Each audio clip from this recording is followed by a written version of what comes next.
As we have a quorum, I'll call to order the Land Clearance Redevelopment Authority for the City of St. Louis for its regularly scheduled meeting held October 22, 2024 at 3 p.m. via Zoom. May we have a roll call, please? Commissioner Koenig, Present. Commissioner Spencer, Present. Commissioner Jones.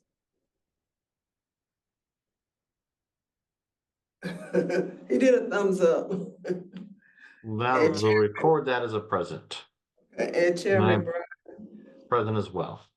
And you have a quorum with 4 present. We'll take up the approval of the minutes for the meeting held on September 24, 2024. Is there a motion to approve?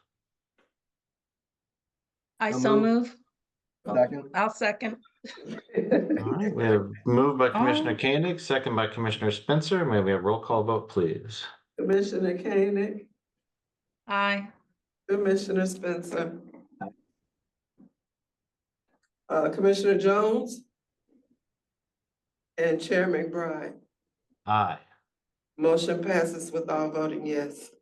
Thank you. And now we'll take up resolution 24 LCRA 10885. I think Rob Orr is going to walk us through the amendment relating to construction on 400 North 6th Street. Yes, I'm going to do my best. Can you guys hear me? We can. Okay, great. Good afternoon. I'm presenting resolution 24 LCRA 10885 regarding an amendment to the construction contract to complete additional structural repairs and related work related to the 400 6th Street parking garage. As many of you know, we have been working to improve this garage, which has had some significant challenges over the past several years.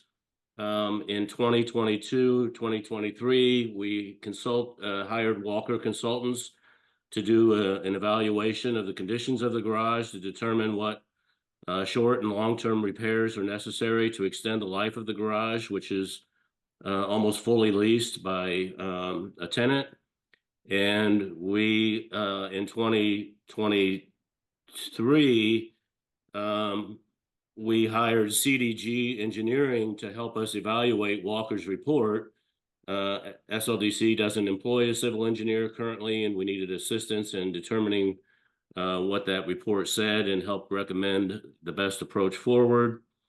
Walker's initial findings recommended that as much as $18 million in repairs were necessary to this garage, and that would extend the life potentially 7 to 10 years. That number was a little concerning to us. So with CDG Engineers' assistance, we identified an alternate approach to make the necessary repairs to extend the life a like amount of time. And CDG came up with an alternate method of repairs and techniques.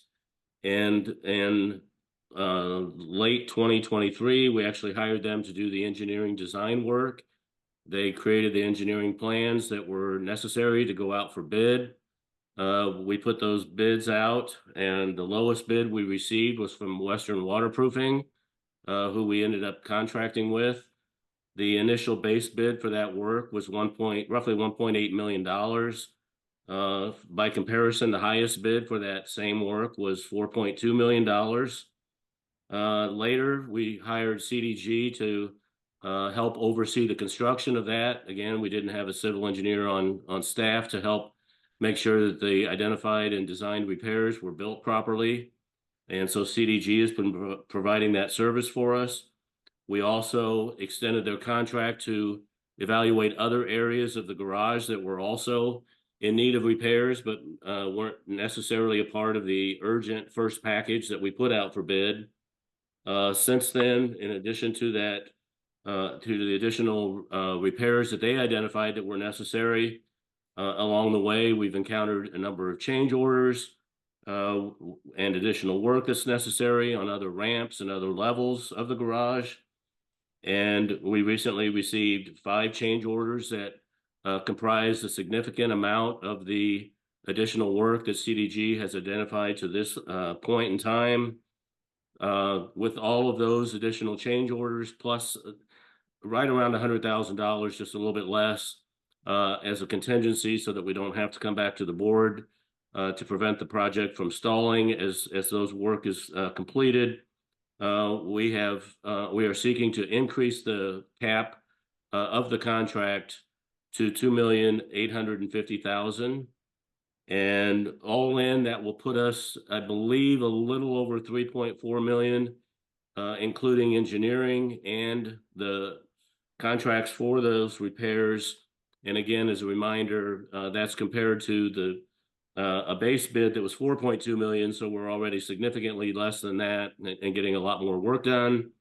And at the same time, we do realize that there may be some additional work that's going to be necessary. So we're kind of approaching this as we go and identifying the most critical areas in order and tackling those. I've inspected the garage a couple of times. The work is going along great. CDG has been great to work with. I believe, and I don't have access, I believe Tim Nugent and Tyler Roxby are maybe online to answer any questions related to the engineering. That's And correct. with Mr. that Nugent's timeline- online.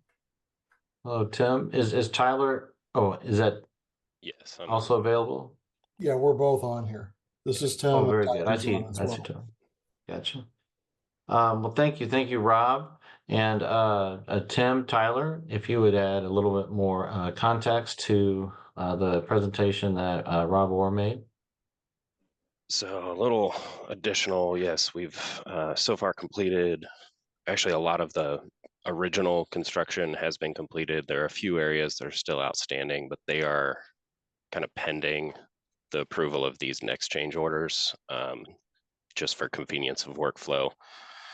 There are 5 change orders from Western so that we can add in 2 high priority ramp areas, where we've already determined there are PT post-tension tendons that need to be repaired, including one that has come through the slab.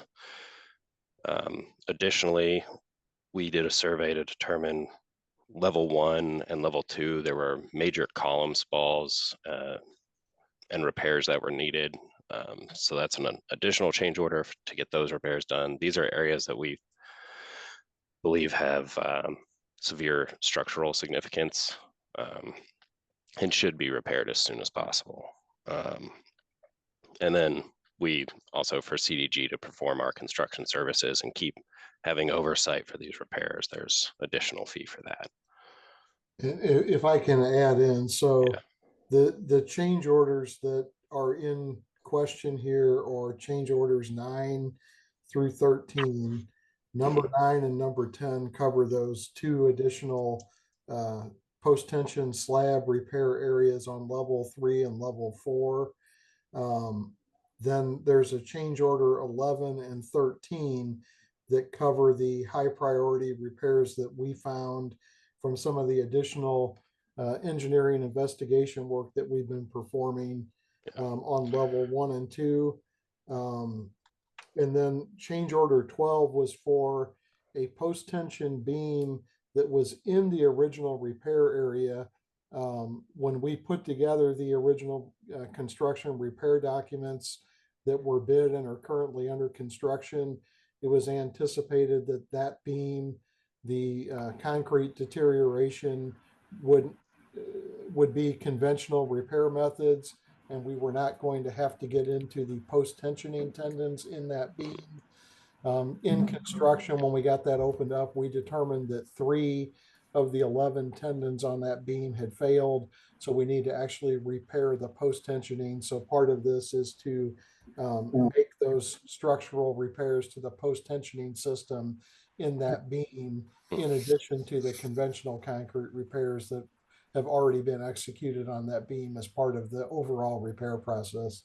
So that's kind of a summary of the change orders that are in this 24-LCR 10885, in addition to some additional engineering time for CDG to perform on-site construction overview of these additional repairs as they're implemented, which the contractor has estimated will have a duration of about 4 months, or a 4-month extension to the construction schedule. So with that, I'll be quiet and Thank see you. if there's any questions or anything we can elaborate on further. Thank you, Tim. I see Rob or recognize Rob. Yeah, I just wanted to correct something I mentioned earlier. All in currently, with approval of this resolution, construction and engineering to date will total about $3.15 million. I mentioned 3.4 earlier, so still, in my opinion, seems like a really good amount of work will be done on some of the most significant deterioration areas of this garage. CDG has been very helpful in helping us control those costs and identify techniques that helped us in the long run in the total cost picture. So it's Rob, if you want to 3.15. look at the resolution, looks like the new cap is not to exceed 2.85 million. Am I misreading that? Correct, 2.85. In engineering, I guess I didn't account for maybe the contingency that's built in. I was looking at actual dollars. Yeah, So the that would contingency be would another, take it to two. You yeah, said it's 3.2. $100,000. Yeah, 3.2. Counting the contingency. I was looking at the actual total of the change orders. So if we do realize that contingency, will be a little over 3.25. I'm sorry. I mean, I haven't totaled the change orders, but I'm just looking at the resolution at 2.85 million, and even with the contingency of 100 grand, it's just going to be 2.95 million, correct? The contingency is in the 2.85. My total of 3.2 includes all of the engineering and construction oversight. The construction piece is 2.85. So if you had 2.85 plus we've got 417,000 already approved for engineering, that is $3.26 million for construction and engineering to date that will be approved for this project. Okay, I'm sorry, Rob. We were talking past. You're talking about in addition to this resolution, which deals with Western Specialty Contractors, we have other amounts that are approved for CDG engineering to bring it to 3.2 Yeah, million. 3.26, I think. Okay. Yes, But I'm also in talking front of us about all in today. with all costs spent to date. Okay. Correct. I misunderstood. I apologize. All right. So the entire project's what the number Rob just said, which I'm gonna mess up if I say it. And then the remaining, what's in front of us today, though, is bringing up the amount to Western Specialty from the roughly 2 million to 2.85 million. And at the last meeting you're at, Mr. Nugent, we went through all your essentially the company's history and CV, so to speak, and very impressive the work that's done, at least on a region-wide basis, if not even I think worldwide, if my memory serves. And so we know we're in good hands with Western Specialty and with CDG Engineering. And that this is an important parking garage to right set with some maintenance that apparently been deferred. But let's see, do we have any questions for any of the presenters on this resolution? Mr. Spencer. Thank you, Chairman. Just a couple of things. I want to thank Rob for sending out all the supplemental material. That gave me a lot better confidence in trying to understand what was really happening here. And at 50 or 60,000 a space, the work that we're doing right now seems pretty minimal, although it is adding up. And I just wondered a little bit about the schedule. I know you mentioned 4 months to completion with the change orders. Are we anticipating more repairs coming back to this board? I know Stiefel and our other tenants that use this parking garage probably want to see the work completed and offsite. So maybe you could speak a little bit to that. And then also, what are some of the other preventive measures are we taking into consideration or implementing with coating and just preventing additional water infiltration. I know that's probably part of the reason why we're seeing so many structural issues. So Rob, do you want me to address that? Please do.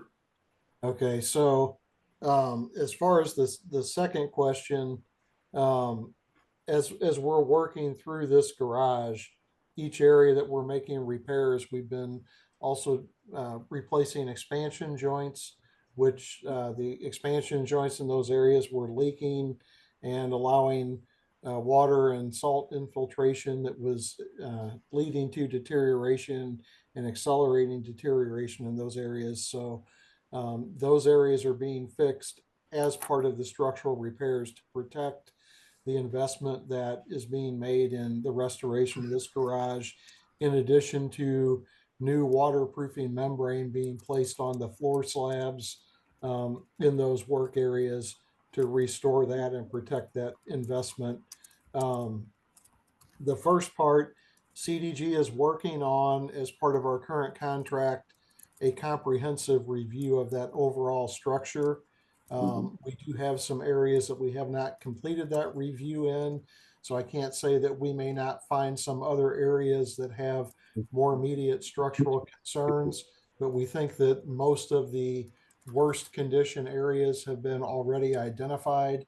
And the plan is to make recommendations of future repairs along with costs and a timeline over which those would be recommended to be implemented.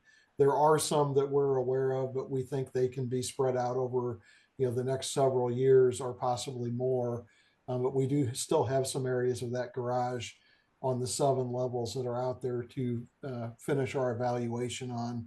So I can't necessarily say if this would conclude everything that we would recommend in the short term, but I think we have captured most of the worst conditions. And is the schedule for this scope of work and with the change orders is 4 months from now, or is it 4 months from end of the contract? I'm not aware of. Yeah, so the original base bid construction was supposed to be done basically around this time.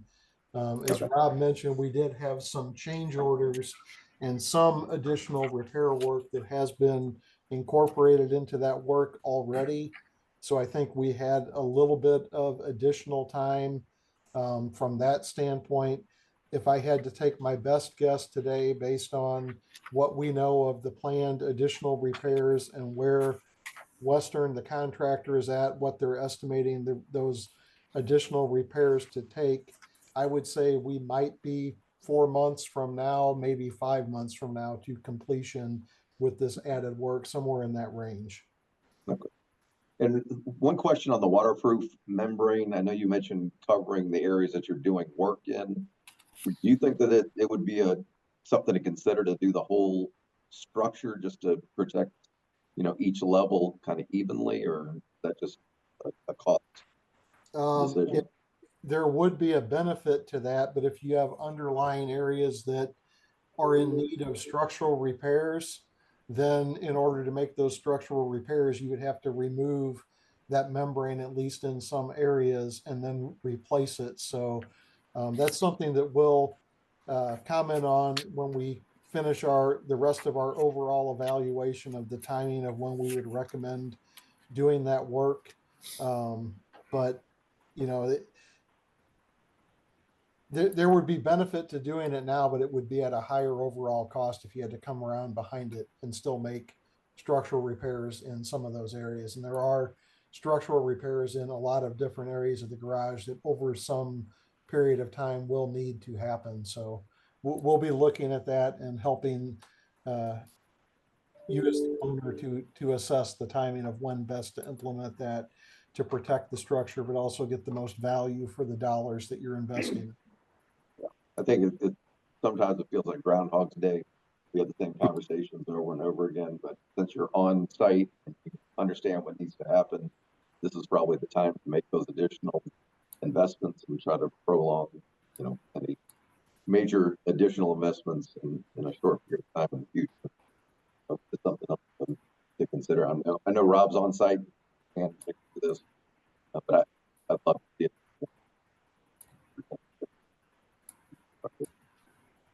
Thank you.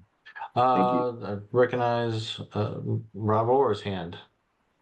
Yeah, I just wanted to address part of what Tim said and Sean's comment about Groundhog Day. And, you know, that's kind of how we determined that we needed to approach this project well over a year ago. Given that we had a tenant that leases most of the spaces in this facility from us. It's a good paying tenant. And our concern, as you may remember, there was some articles in the newspaper about the conditions of this garage. We were concerned for the safety of those who park in the garage and the risk of potentially being closed down until such time as all of the repairs could be done. So we kind of knew going in that this was going to be a little bit of a piecemeal, and hopefully it won't be you know, many more Groundhog Days before we get to the end of this work. So that's kind of a necessity of going about it in this way in order to still utilize the facility while at the same time making necessary repairs over the long term to extend the life of the garage. Thank you. Thank you, Rob. And in my memory is that portions of, they were still able to park in the garage during the time of this construction. Is my memory accurate? Yes, so we had some space closures that we worked with LCRA and with the principal tenant in the garage to provide information of what number of spaces we would have closed at any one time and when those spaces would be returned to service. When we get done with all of the work that was in the original construction, if we didn't have this additional work we need to do, we would have 100% of the garage or really close to that back open to service. With this additional work, we will have some space closures. The tenant, we have monthly calls with that tenant, and they've been advised of some new space closures that will need to happen in some areas for that additional work. But the majority of the garage has been in service and will remain in service as these repairs are being completed.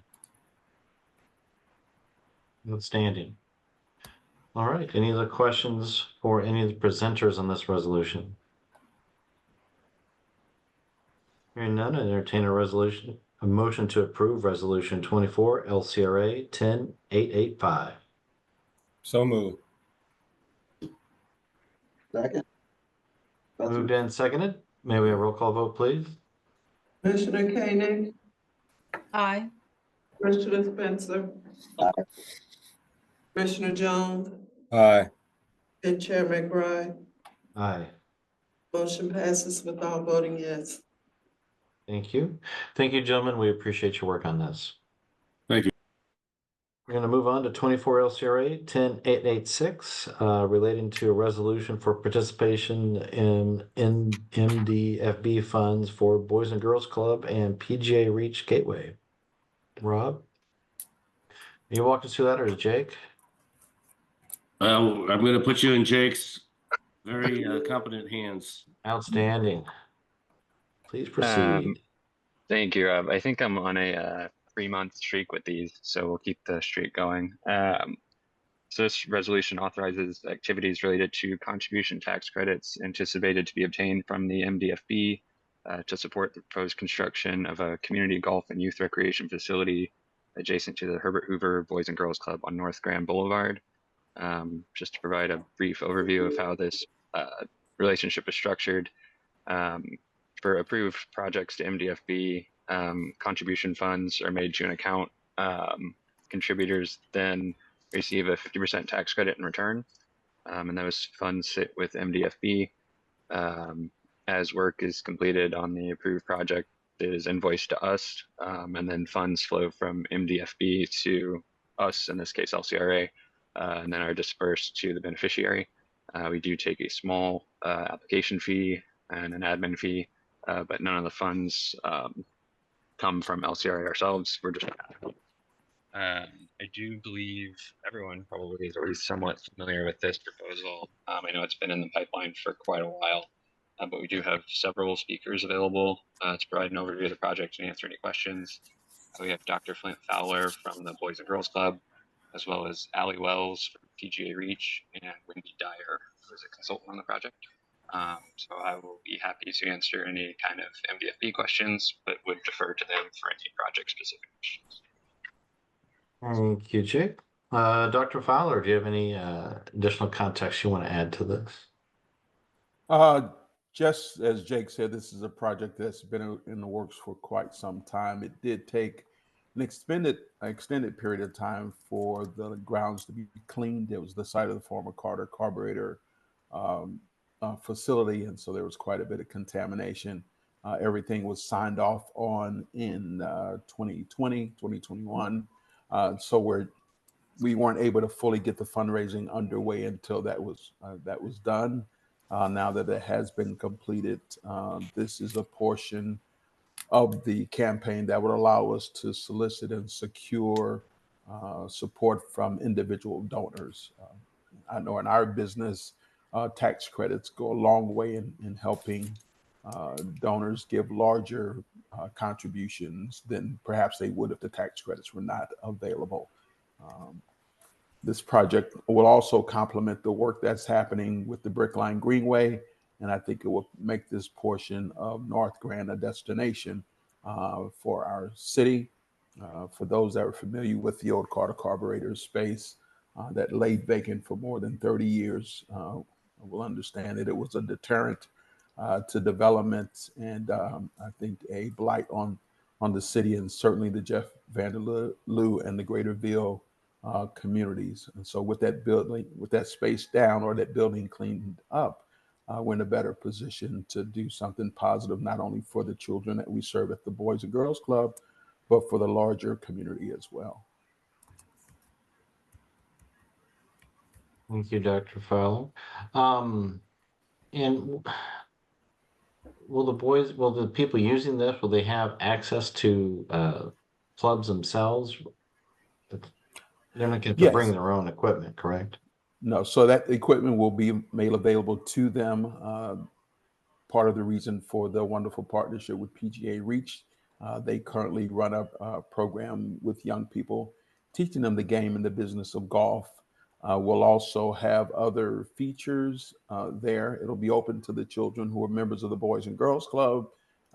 There's a veterans component of the PGA Reach program, and also a program or component that allows those with limited physical capabilities to learn to play the game of golf as well. So they'll have access to it. We'll also bring young people from our other club sites, as well as open it up to the general public when it's not being used by one of those three parties that I mentioned. So yeah, the equipment will be there for them. The kids attending the club, it'll be part of their membership fee, so there won't be an additional charge to them. We have not decided on what the charge might be for the general public to use or to access the facility, but it'll more than likely be fairly modest. And Allie, I don't know if you can add anything to the golf components that you're currently doing through PGA Reach. Yeah, if we could actually, I think Allie Wells is on the attendee side. If we could bump her over to the panelist side so she can speak, that'd be great. She's unmuted. There she goes. Okay. Miss Allie, you can go ahead. Okay. Everyone can hear me? We can now, thank you. Fantastic. Thank you for the invite and the opportunity to present. I think Flint did a really great job of giving the project a really comprehensive overview in a short amount of time. And just to speak specifically to our partnership in the golf side, we are PGA Reach. We're a 501c3 arm of the Gateway PGA section, which is the PGA of America. We're the largest sports association in the world. But our section headquarters is located here in St. Louis, and everything we do in the 501c3 space is in and around our section boundaries, which is Greater St. Louis. So our longtime partnership with the Boys and Girls Club has existed around not only the introduction of golf programs at many of their area club locations, but also introductions to participating in junior tours, opportunities to caddy, which lead to potential college scholarships and employment opportunities. And this space, this 14-acre former Carter Carburetor site, is really bringing brick and mortar space to a lot of the work that we've been doing for, goodness, almost 15 years now with various partners in North St. Louis.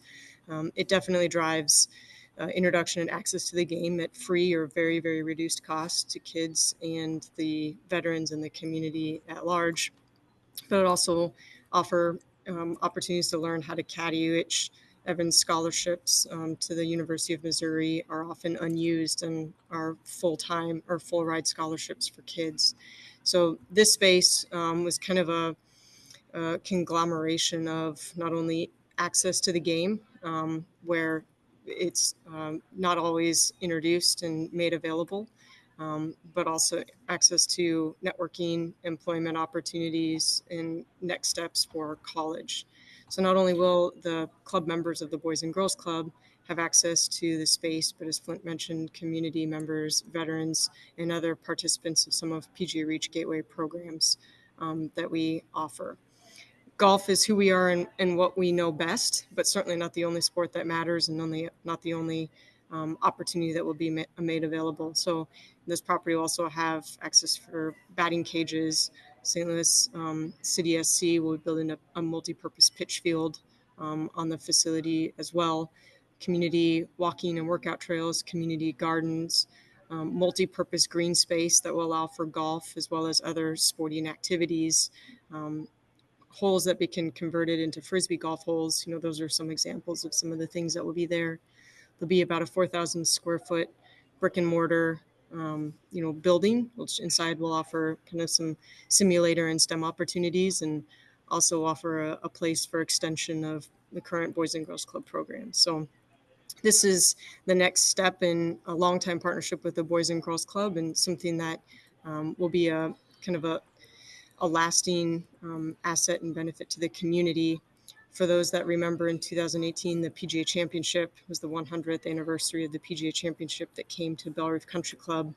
This was something that we had stood up in front of the community and said, we would love to build this and have this be a lasting legacy. And despite the EPA taking a little bit longer than we had hoped to clean the property, this project is still front of mind and in full swing. So we're grateful for the opportunity to be considered for MDFB credits and would be happy to answer any questions. Thank you, Ally. Any questions for Ally from the commissioners? Or Rob Orr? Recognize Rob? Not a question, but just a statement for this board. LCRA, this will make the 23rd MDFB project that we have participated in since the program's inception. And I think 2003, which was before my time at SLDC, was the first project. Those 23 projects have received, assuming this one will be successful, which we believe it will be, $77.7 million in state tax credits, generating over $156,000 in public-private contributions towards projects in the St. Louis city area. So it's been a very successful program. LCRA has been very much a willing partner in all of these worthwhile projects, and we hope to continue our success with this state program. Outstanding. Thank you, Rob. And Sarah Freetley, that 700. No, I just got a bunch of sevens I wrote down, but we're going to say 77.7 million is a billboard that writes itself. So let's make a note of that. Commissioner Spencer. I'd also like just to make a comment and congratulate Mr. Fowler and the other group for making it to this stage. We all know this site. We've heard it. This project wasn't dead. And this is not just a golf course, it's community development, it's economic development. Got the North Brickline Community Development Corporation working in the area, the Brickline in the area. So this is a home run. good luck with getting to the construction and the opening. Congratulations. Thank you. And if you don't mind, Chairman McBride, I just have one other comment to add. Absolutely. Please proceed. Good afternoon, everybody. Thank you again, Dr. Fowler, for your commitment to the Boys and Girls Club through this in this area, specifically the Greaterville and the Jeff Vanderloo neighborhood. I also want to make this board aware, just west of this site, we have about 20 new homes that are being developed in partnership with Tabernacle Community Development Corporation that are going to create new mortgages on a block that had not seen mortgages originated in over a decade. So this is not just a singular investment that's happening in this neighborhood. This is really helping create transformational change in a neighborhood that is on the rise in North St. Louis City. So with the brick line coming, seeing this investment happen and also creating some housing density in this area is going to be important. Many of these homes range from 1,500 to 2,000 square feet. So as you can imagine, these are homes that are being built for families that will hopefully frequent Herbert Hoover Boys and Girls Club and be able to take advantage of this site. So again, all around great community development activity happening here. So thank you again, Dr. Fowler, for your investment. And thank you, Chairman McBride, for the opportunity to speak. Absolutely, absolutely. And just to amplify your point, Neil, you use the term mortgages, and I think that's something we really need. A lot of people on this Zoom are well acquainted with the Herculean lift that goes into getting a mortgage in an area where there aren't a lot of similar comps, and to the extent that we are encouraging and facilitating the similar comps, working with the banks to give the mortgage, to not give the mortgage, to authorize a mortgage, and for the homeowners then to have the capacity to pay on the mortgage. These are all things which are just going to continue to permit this area to prosper, and this goes hand in hand with all that. Yeah, and that's correct. And again, it's a culmination of the tools that we've been able to use from, again, some of the historic tools like the New Market Tax Credit program, which again, SODC is one of the most successful local allocatees in the country. Almost $600 million of allocation since its existence. And now, again, also working closely with the state of Missouri on the MDFB tax credit.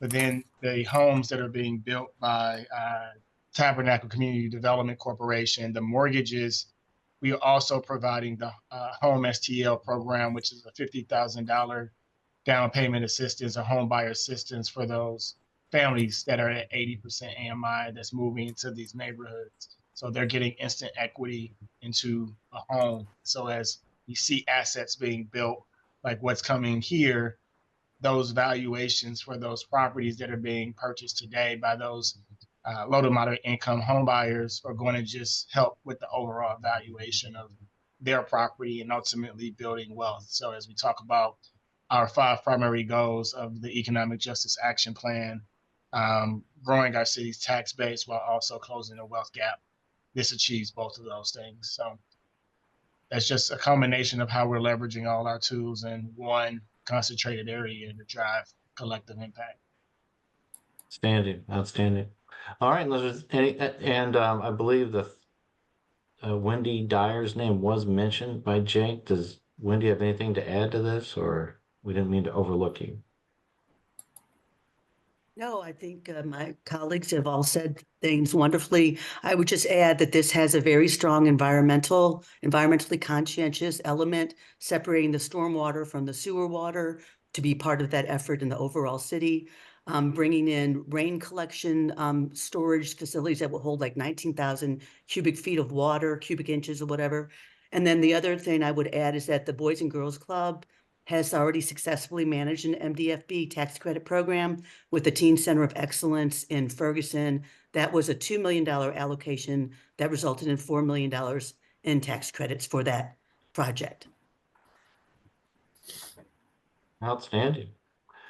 Well, unless there's anything else, I would entertain a motion to approve resolution 24 LCRA 10886. So moved. Request for previous roll. Second. Properly moved and seconded with previous roll requested. Is there any objection to that request? Hearing none, the motion passes and the resolution is approved. Dr. Fowler, good luck with all of it and the rest of your team. Thank you so much. Thank you so much. We really appreciate the support. Outstanding. And at this time, we'll move on to resolution 24 LCRA 10887. Nope. Yes, 10887, relating to taxable industrial revenue bonds for 2011 Locust. Zach? Yes, good afternoon, everyone. These next three resolutions are very similar, so don't fall asleep on me on the next three, okay? This redevelopment area was passed in late 2022 by ordinance 71597, allowing for up to 10 years abatement at 90%. The redevelopment area has been broken down to 5 phases. These 3 phases are the last 3 to be passed by resolution allowing for taxable industrial revenue bonds. This first phase of today will be passing, hopefully be passing, is 2011 through 2023 Locust Street. This is basically 239 apartments, 15,000 square feet of commercial space, and 330 parking spaces. This is the second resolution of allowing for the taxable revenue bonds to facilitate sales tax exemption on construction materials for this phase. This is up to $137 million. This is the larger of the 5 phases. Happy to answer any questions. The PowerPoint you see in front of us is the initial slides we had back in late 2022. We have Brian Pratt from the development group to answer any questions you have. Thank you, Zach. Mr. Pratt, do you have anything to add to the presentation? No, we've been working through the 5 phases here. As Zach mentioned, 2 of the phases for the sales tax exemption were passed earlier this year. We're back to get the 3 remaining phases approved for the sales tax. This allows us to complete the entitlement process and secure investors and debt and equity as the CRE markets are hopefully thawing on the financing side. We're positioning ourselves to be ready to move forward with projects heading into 2025. Thank you, Brian. Any questions for Zach or Brian? Commissioner Spencer. Just for some clarity, I think there's 1 vacant lot and there's 2 buildings that are going to be renovated or there. Yeah, those are the ones. But glad to see that's back in these projects are back in front of us, and look forward to seeing construction starting in 2025. Thank you, Commissioner Spencer. Commissioner Spencer, and any other questions? I have a question myself. No, we're taking up all these other 3 issues. The caption of the initial resolution threw me for a second, Zach, but I think I got that sorted. If there are no other questions, then entertain a motion to approve resolution 24 LCRA 10887. So moved. Request for previous roll. I second. Been properly moved and seconded with a request for previous roll. Is there any objection to that request? Hearing none, the motion passes and the resolution is approved. We're going to roll down to resolution 24 LCRA 10888. Zach, walk us through this relating to the 2101 through 2107 Locust Street project. Again, this is very similar to the previous resolution, but this is again a different phase of the redevelopment plan area. This phase is up to 14. This resolution for this phase is up to $14.4 million for bonds for the construction sales tax exemption piece. Again, this is about a little over 30,000 square feet of office space. And I'll let Ryan correct me or not, is on this one, I thought this is a new construction or renovation, Brian? This is the renovation of the existing structure. Okay. For targeted for office, small to mid-sized office spaces, and also leveraging state and historic tax credits.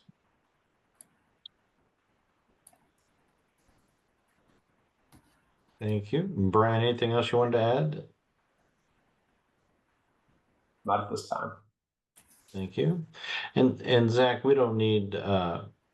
Speicherman to weigh in on these, correct? No, he's not here first off, but he's done this other two documents, resolutions for these phases before in previous months. So it's very similar to the ones we passed before. That's what I believe as well, and that was the answer I was looking for. Very good. Any questions for Zach or Brian on this resolution? Hearing none, I entertain a motion to approve Resolution 24 LCRA 10888. Oh, shit. So moved. Request for previous row.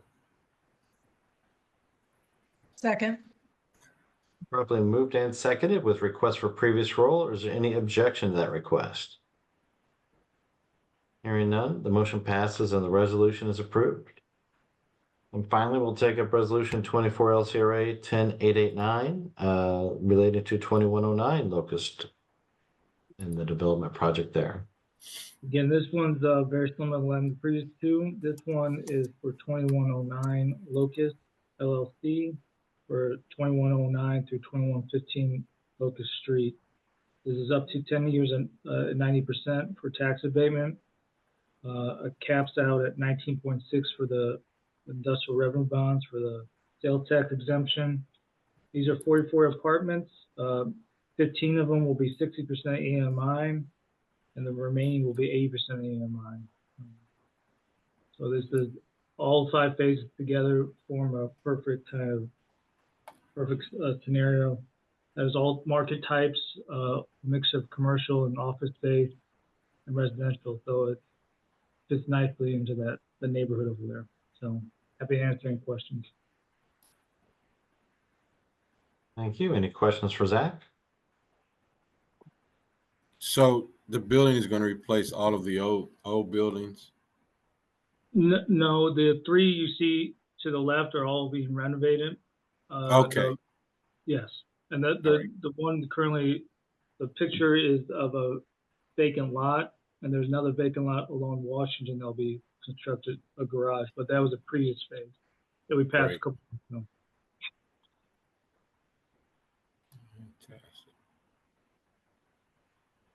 Very good.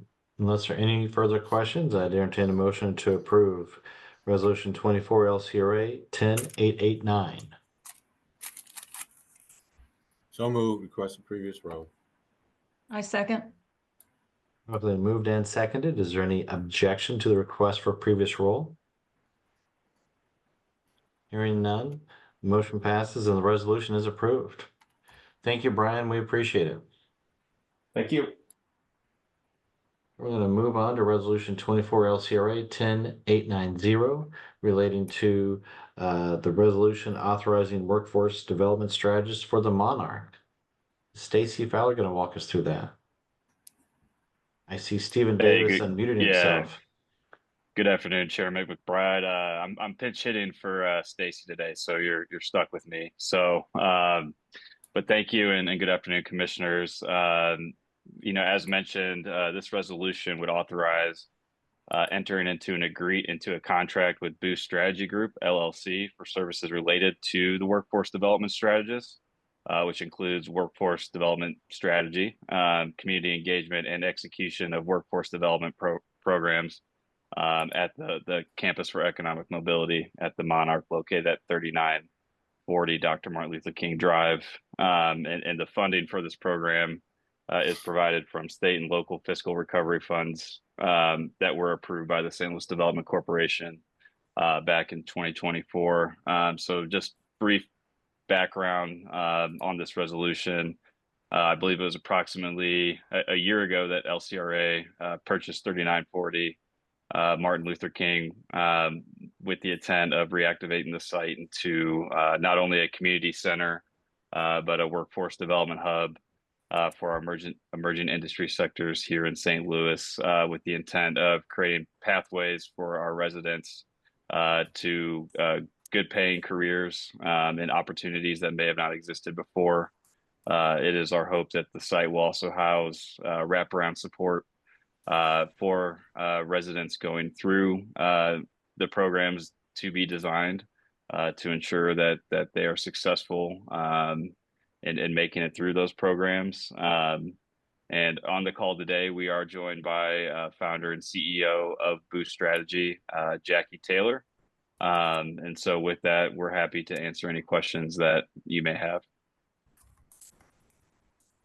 Thank you, Stephen. Ms. Taylor, would you like to kind of walk us through what the parameters of the workforce development strategist scope that you're going to be providing? Sure. I want to thank you all for inviting me this evening, this late afternoon. At Boost Strategy Group, we have a real hyper focus on workforce development as a major catalyst for economic lift. And so in response to the RFP, we took a three-pronged approach.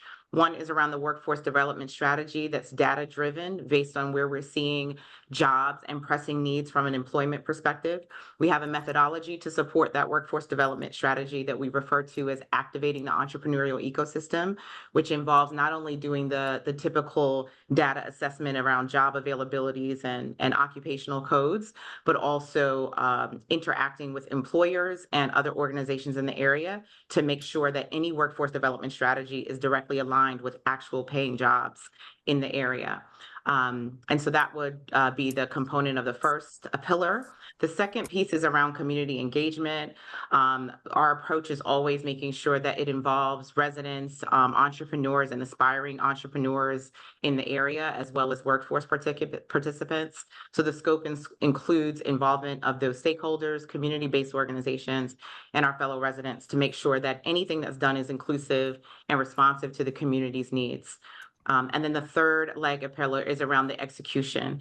And we've ensured that we have a team that's not only conversant in workforce development strategies, entrepreneurial training to support those endeavors, but also intrapreneurship, because most of the employers that we speak to today are looking for innovative employees. And so making sure that that's incorporated in the execution of the entire program. And with that, we'd have a number, as Mr. Davis mentioned, a number of potential partners providing training, apprenticeships, as well as job placement assistance to ensure retention as well as attraction of our local residents. The last thing I'll mention is one of the things that make us really excited about this potential partnership is prior to launching Boost Strategy Group, I spent about a decade with a Big Four consulting firm leading their government and public sector practice. And we're in a very, very interesting period right now in our market around DOD, U.S. Department of Labor, and a ton of other organizations who are really looking to make hyper investments in cities like St. Louis, who are being deliberate around the workforce strategy. Thank you, Ms. Taylor. Any questions from the commissioners for Ms. Taylor? Commissioner Spencer. Thank you, Chairman. Ms. Taylor, thank you for being here. I want to also thank Stephen for sending out that supplemental material, because as I started reading through it, it became apparent, one of the main objectives here is to consult and identify ways to build out the existing structure and to make sure that we're meeting the needs of the people that may want to lease or bring their talents to that space. is there going to be are you going to be looking at the entire site, including the vacant properties, or are you just focused on the physical existing building for future use? I think I could jump in and answer that. I think, starting out, we really want to make sure that we have the building activated itself, but the entire site is in consideration. Given the amount of acreage that comes with it, there's certainly opportunity there to expand outside the building itself and create more programming as needed. So one of the things that contractors tell me about working on the north side is that they'd like to have facilities and places for storage and offices and not have to go between their locations that might be in the central corridor, south side, or county, or even on the other side of the river. So that may have some potential based on the amount of the amount of acreage that we have over there. But it's also a residential neighborhood too, to some degree. So I know Director Richardson has his hand up, so I'm sure he's got some thoughts on it too. Yeah, I was just going to mention, in addition to the workforce strategy component of this project, we also have Christner Architects that's working on the engineering and the space layout for the building, as well as the entire site, 15 acres that we've acquired. So being able to engage with Boost Strategies allows us to begin to build out the space in a way that is conducive to a learning environment aligned with the workforce strategy, very similar to what we see with the Cortex approach, right? We have one singular entry point to Cortex, but we have a multitude of different businesses and operations functioning together to provide a seamless experience. And so what Boost Strategies will provide is a workforce strategy that works seamlessly with creating an environment that integrates the wraparound services, as well as some of the hard skills that will be provided for learning experiences on the site and within the overall district.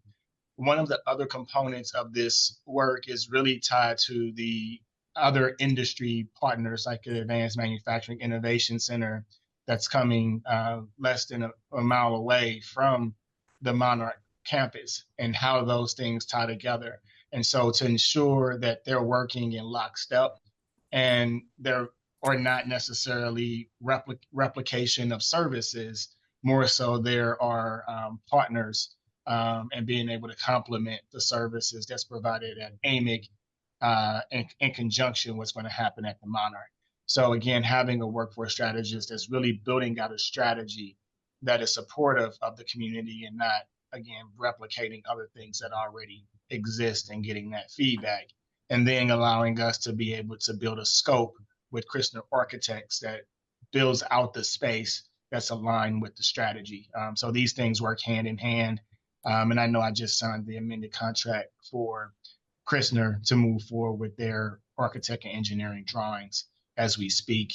But then also Stephen is working on procuring tenants to start occupying some of the manufacturing space to do the on-the-job training. And all of that will be incorporated in the strategy that's laid out by Boost. Thank you. Thank you. Any further questions or comments on this resolution? Hearing none, I'd entertain a motion to approve Resolution 24 LCRA 10890. So moved. Request a previous row. Second. Second. Properly moved and seconded with previous roll requested. Is there any objection to that request? Hearing none, the motion passes and the resolution is approved. All right, good luck to you, Ms. Taylor. Thank you. This will be great. At this time, we would entertain a motion to go into executive session. Mr. Morrow, you could cite us to the correct Missouri statutory section. I'd appreciate it. I think it's Olivia. If that would be Olivia. Yes, that's me, Olivia Finley. Be section 610021, section 2 or 12. Thank you. Then for those Deciding those sections, we would entertain a motion to go into executive session. So moved. Second. May we have a roll call vote, please? Commissioner Koenig, Aye. Commissioner Spencer, Aye. Commissioner Jones, Aye. and Chair McBride. Aye. Motion passes without voting yes. Thank you. We will go into executive session and return into general section.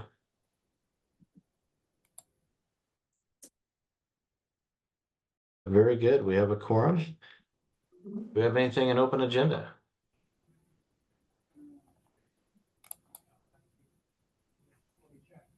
Zach, we have anything for open agenda? No, ma'am. Very good. Our next meeting is scheduled for November 19, 2024. At this time, I'd entertain a motion to adjourn. So moved. Second. Moved and seconded. We are adjourned. Thank you all. Thank you, everyone. Bye. Bye. Everybody.